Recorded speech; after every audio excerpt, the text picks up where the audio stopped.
રાજકોટ જિલ્લાના ધોરાજી નગરપાલિકા પ્રમુખ પદના રાજીનામાનો મામલો કલેક્ટરના આપેલા રાજીનામા અંગે લલિત વસોયાએ પ્રતિક્રિયા આપી છે।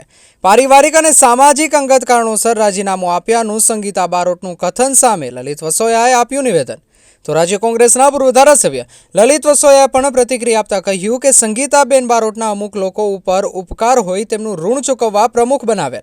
ધોરાજી નગરપાલિકા પ્રમુખ બન્યા બાદ વિડીયો વાયરલ થયેલ તે બાબતે પણ બની શકે એમની પાર્ટીનો પ્રશ્ન છે તેવું લલિત વસોયા જણાવે છે। આગળ કહ્યું કે માત્ર 13 દિવસમાં જ રાજીનામું એ ભાજપનું પહેલેથી જ નક્કી હતું। રિપોર્ટર જગમાલ સુવા, ધોરાજી। ધોરાજી નગરપાલિકામાં ભારતીય જનતા પાર્ટીને बहुमती मिली।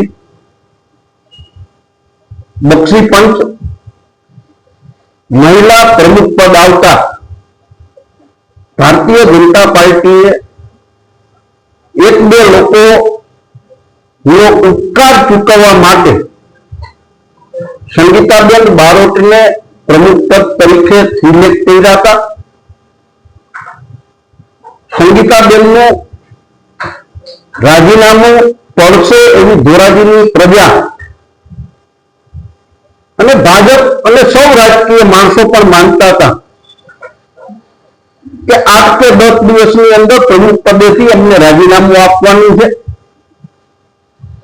અને પ્રી પ્લાનિંગ મુજબ સંગીતાબેનનું રાજીનામું ભારતીય જનતા પાર્ટી દ્વારા લઈ લેવામાં આવ્યું છે। લોકો में अनेक चर्चाओं है कि संगीताबेन नो वीडियो चूंटणी पहला पण सामे आव्यो हतो त्यारे ज संगीताबेन ने प्रमुख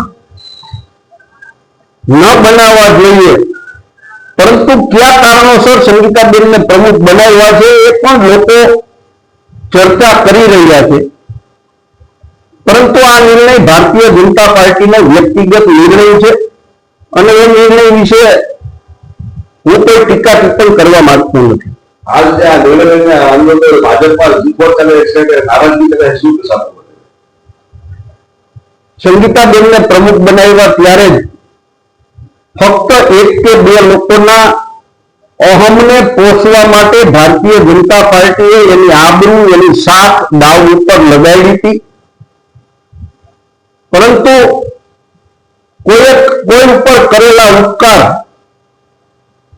નો બદલો ચૂકવવા માટે સંગીતાબેનને પ્રમુખ બનાવવામાં આવ્યા હતા અને ત્યારે જ નક્કી હતું કે સંગીતાબેનને રાજીનામું આપવાનું છે।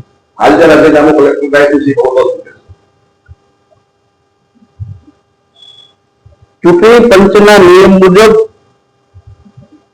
નગરપાલિકાના પ્રમુખે આ રાજીનામું नगरपालिका नियामक ने आपवानुं छे, परंतु कलेक्टर श्री ने राजीनामું સુપ્રત કર્યું છે।